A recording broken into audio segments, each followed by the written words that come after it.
Have you ever wondered what it took for one of your favorite media, be it a movie, TV show, or video game, to finally release?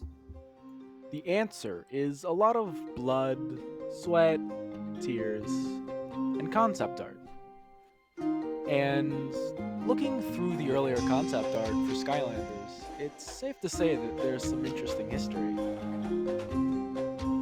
For example, did you know that despite making it into the final game, Bouncer wasn't the first idea for the tech giant?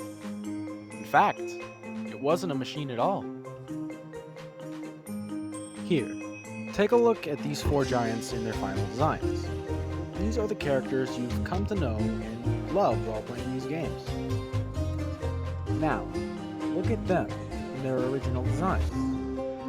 Some of them barely look like each other, but some of them still vaguely resemble their final drafts. Let's take a look at the tech giant real quick.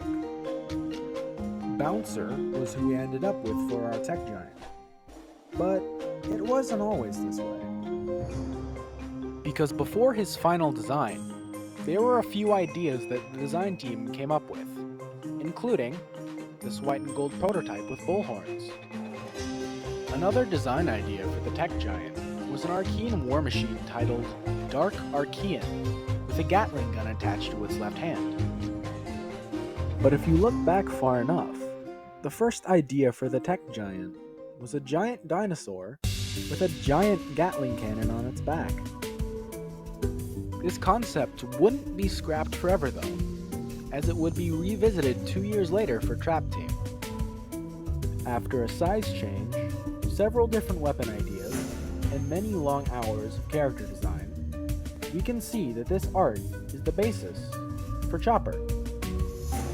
Also, similar to how Bouncer wasn't the first idea for the tech giant, Genie wasn't the first idea for a magic giant either. That title belonged to Crypt King, who would have finally been released in Trap Team, just like Chopper. This really didn't last long though, as this prototype figure would be what they settled on before Ninjini's final design. In my personal opinion, there's one character that has the coolest history behind their concept art, and that would be Crusher. From what I've gathered, Crusher himself doesn't have all too many noteworthy concepts, but as the Earth Giant, there's some interesting stuff to be uncovered. The earliest known concept art that I found didn't feature a male character, but rather, it features two separate women in Archean armor.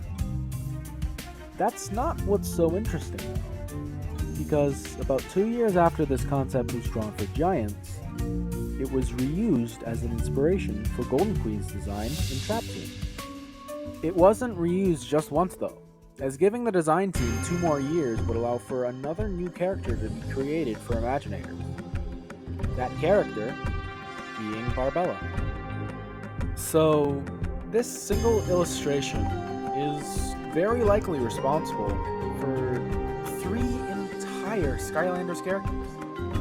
It's so cool to see old concepts dating back from Skylanders Giants being revisited. Actually, speaking of old concepts, both Tree Rex and Stump Smash share roots going all the way back to Spyro's Kingdom, with Woodenham being Stump Smash's current design at that time, and Tree Rex looking like an actual Elder Elemental. They all look so different from their initial designs, and it's really interesting to see how these illustrations have evolved over time. But you know what? Let's talk some more about Spyro's Kingdom. Spyro's Kingdom was what started the entire idea behind anything and everything resembling the Skylanders franchise.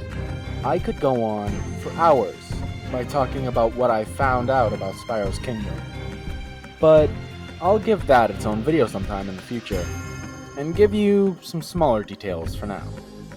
Now, where better to start off with the topic of Spyro's Kingdom than its most famous scrapped character, Tarklops.